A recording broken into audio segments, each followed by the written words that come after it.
And ito guys, no, marami pa talagang opportunity. So yung mga opportunities na to guys, I'm sensing na ito yun, mga kapiksi, yung sinasabi kanina na a personal issue reaches resolution. So kung may issue kayo sa buhay, mga kapiksi, lalo na yung mga na-stuck sa buhay, no, talagang ibibigay sa inyo ng universe yung mga solusyon, mga opportunities, mga kapiksi, no. Sa mga opportunities na to guys, nandito yung mga solusyon sa buhay nyo. So you have to learn to act. Kailangan marunong kayong kumilos, mga kapiksi. Alright?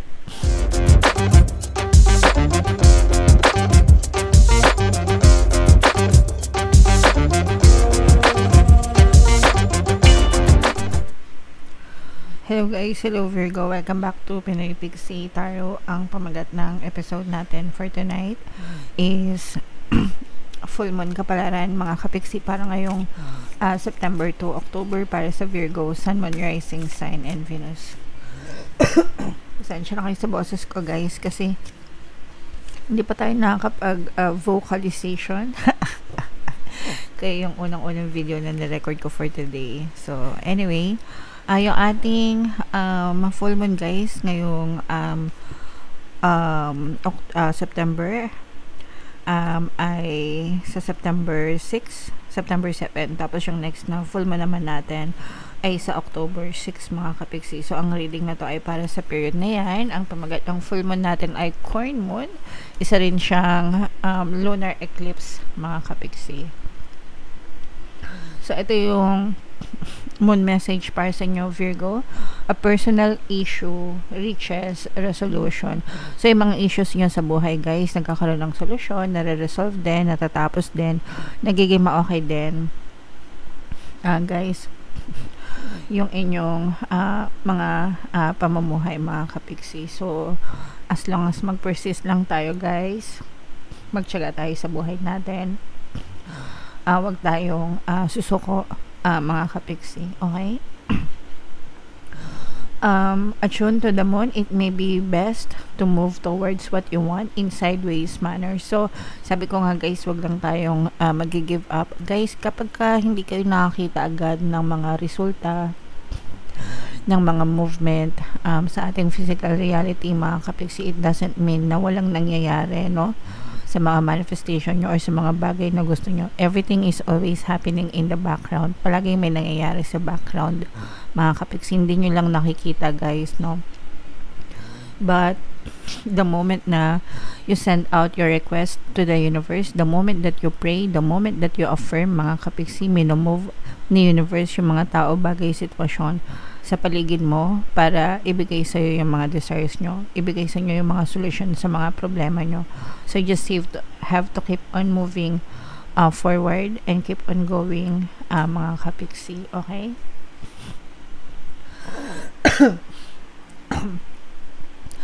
Additional meanings for this card guys: meditate to soothe heightened emotions. So kung meron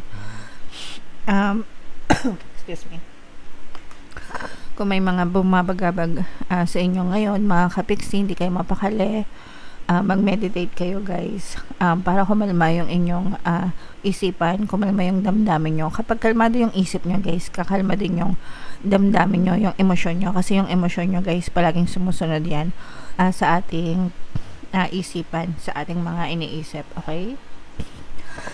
And kapag nagme-meditate kayo, yung isip yung ating tina-target para kumalma, and everything else becomes calm. Okay? Don't be clingy, stop sulking. Pag sinabing stop sulking, mga kapiksi, iwasan yung pagmumukmok, no? Iwasan yung pagmumukmok, iwasan yung pagrereklamo sa buhay. Guys, again, nagrereklamo tayo kapag wala tayong nakikitang favorable na resulta sa buhay natin. Pero if you just keep on waiting and keep on pushing, guys, may kita nyo din yung resulta. So be grateful instead. Magpasalamat kayo, no? And have you had enough family time lately? Guys, make sure na ini-spend nyo yung panahon nyo sa mga pamilya nyo, sa mga mahal nyo sa buhay, habang may time pa, habang may pagkakataon pa, mga kapiksi, kasi we can never tell, no? We can never tell kung hanggang kailan tayo magkakasama-sama, mga kapiksi. Lahat tayo may expiration. So habang meron pang panahon, guys, 'di ba? spend time with your loved ones, mga kapiksi. Sorry. So, comment down below, guys, if naka-resonate kayo dyan. Shuffle natin to. Habang sinashuffle ko to, guys, hanapin ko yung energy ng Virgo, no? Panoorin nyo muna yung video natin regarding sa ating paano mag-manifest ng abundance video course. Kapiksi, sawa ka na ba sa mga struggles at hirap sa buhay mo? Masipag ka ba at masikap sa buhay ngunit hindi ka pa rin umaasenso? Ilang beses ka na bang nag-attempt magnegosyo at mag-invest pero palagi ka pa rin nalulugi? Sa pagkakataon na ito ay maaaring may subconscious beliefs ka na nagiging balakid sa iyong pag-unlad at pagyaman. Introducing, paano mag-manifest ng abundance video course. Dito ay matututunan mong ma-overcome ang mga balakid mo para tuluyan ka ng umunlad, umasenso, sumagana, maging matagumpay, successful at maswerte sa iyong kabuhayan, pera, trabaho, negosyo, salapi at kaperahan ng bonggang-bongga. Dali, mag-send na ng email sa pinoypixitaro@gmail.com at simulan na ang iyong pagyaman ngayon. Alright, so sa lahat ng gusto mag-avail ng course, guys, naka-flash sa screen nyo. Meron tayong paano mag-manifest ng abundance video course. Meron din tayong paano mawala ang third party at magkaroon ng harmonious na relationship. And meron din tayong paano pabalikin si ex, revise breakup. Sa mga interesado, guys, mag-send lang kayo ng email sa pinoypixitaro@gmail.com. So, Virgo, guys, kaya represent ng Queen of Pentacles. Ito yung ating moon energy, mga kapiksi. Latag natin yung spread nyo, guys. Habang nilalatag natin to, sa mga naghahanap, guys, sa mga pampaswerte na lucky charms or lucky bracelet, may mga items, guys, na makikita kayo sa description box itong video. Mga kapiksi, pwedeng lalagay din natin sa comment section. So, ito yung mga items. Ito yung aventurine, guys. Ito naman yung citrine. Check out nyo na, mga kapiksi. So, ito, guys, this is both negative and positive, mga kapiksi. Unahin natin yung negative, guys, no? For some of you, parang meron kayo nakakaaway, mga kapiksi, no? Meron kayo nakakaaway, meron kayo nakakaalitan, mga kapiksi, or meron nagpapahirap sa inyo. Ito, guys, yung mga nagpapahirap sa inyo, parang this is more on work-related issues, mga kapiksi, especially yung mga matataas yung posisyon sa inyo. So, example, yung mga boss nyo, o kaya yung mga senior na nauna sa inyo sa trabaho, mga kapiksi. Yung iba sa inyo parang pinagtitripan kayo, guys. Yung nagpa-power trip, mga kapiksi. O kaya naman very strict na parang medyo very strict. At saka yung iba naman, guys, parang I'm sensing now this is more on inggit, no? Parang naiinggit sila sa inyo, especially kung performer kayo, guys, magaling kayo sa trabaho nyo. Parang nagka-clash kayo, parang ayaw nila nang nahigitan mo sila, mga kapiksi. So, may mga ganun talagang tao, guys, no? Imbis na magtulungan, nagkakainggitan, mga kapiksi. So, if this is something that you resonate with, guys, pwede nyo pakinggan yung ating subliminal, pampabait ng boss and mga kasamaan sa trabaho. So, marami na tayong success stories dun, guys. Basahin nyo na lang yung comment section para bumait yung mga kasamaan nyo sa trabaho and hindi nyo na ito ma-experience, mga kapiksi. Alright? Sa inyong pamumuhay naman, guys, ito very positive. Ito kasi nakikita natin na bibigyan kayo ng chance ni universe para magkaroon ng positive change and makawala kayo sa pagka-stuck sa buhay, mga kapiksi. Kasi yung iba sa inyo, guys, stagnant yung buhay, no? Pag sinabing stagnant, tuyot, ganyan, hindi umaandar, hindi nagpa-progress, hindi lumalago, as is where is. Kumbaga, kung nasan kayo 5 years ago, hanggang ngayon, ganun pa rin yung status ng buhay nyo. Hindi na umandar, hindi na umunlad. Hindi na, wala ng pag-asenso. So, for some of you guys, magbibigyan kayo ng chance ni universe para makawala dito.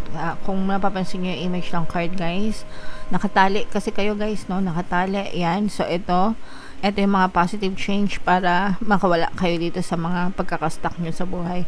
May mga opportunities na ibibigay sa inyo sa universe, guys, especially pagdating sa pagkakakitaan.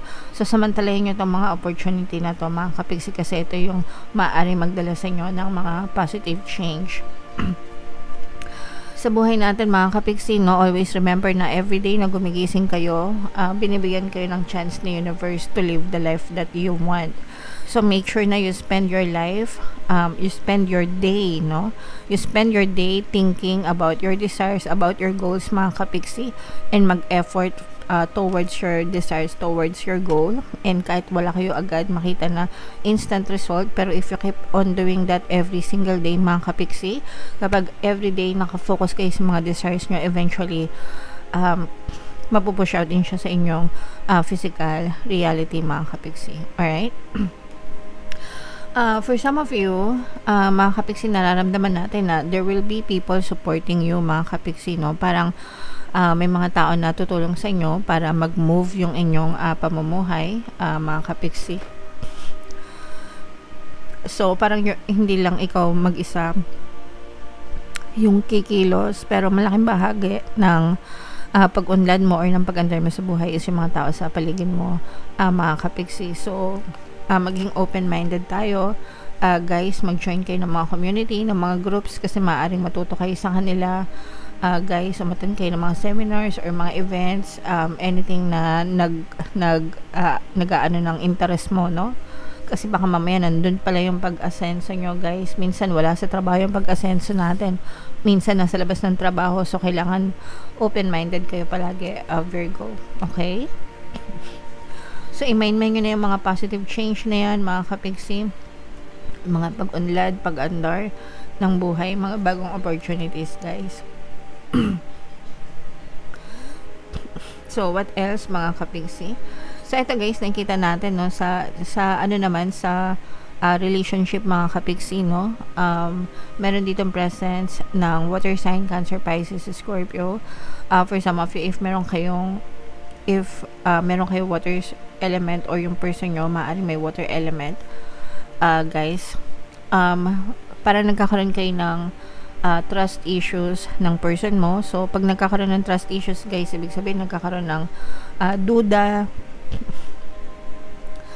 sa person. Pwedeng may mga betrayal na nangyayari, sinungaling, ganyan, or baka hindi lang kayo mapakali, mga kapiksi. And pero nakikita rin natin na magiging mapapagpatuloy pa naman yung inyong relasyon, kasi meron pang pagmamahal between you and your person. At saka kung nag-away kayo, mga kapiksi, merong manunuyo, no? So it's either susuyuin mo siya or susuyuin ka ng person mo, pero nakikita natin na maaari pang mag-work out itong relationship na to, guys. Okay? And ito, guys, no, marami pa talagang opportunity. So yung mga opportunities na to, guys, I'm sensing na ito yun, mga kapiksi, yung sinasabi kanina na a personal issue reaches resolution. So kung may issue kayo sa buhay, mga kapiksi, lalo na yung mga na-stuck sa buhay, no, talagang ibibigay sa inyo ni universe yung mga solusyon, mga opportunities, mga kapiksi, no. Sa mga opportunities na to, guys, nandito yung mga solusyon sa buhay nyo. So you have to learn to act. Kailangan marunong kayong kumilos, mga kapiksi. Alright? So, i-mind nyo na yan, guys, sa comment section, mga kapiksi, mga opportunities, itong harmonious relationship, yan, mga resolution sa problema, yan, okay? So, comment down below, Virgo, if feeling nyo naka-resonate kayo. For more tarot readings, ito yung playlist nyo, guys. Ito naman yung ating success stories ng paano mag-manifest ng abundance video course. Thank you for liking, sharing, and subscribing, guys. See you next time. I love you all. Have a nice day. Bye-bye.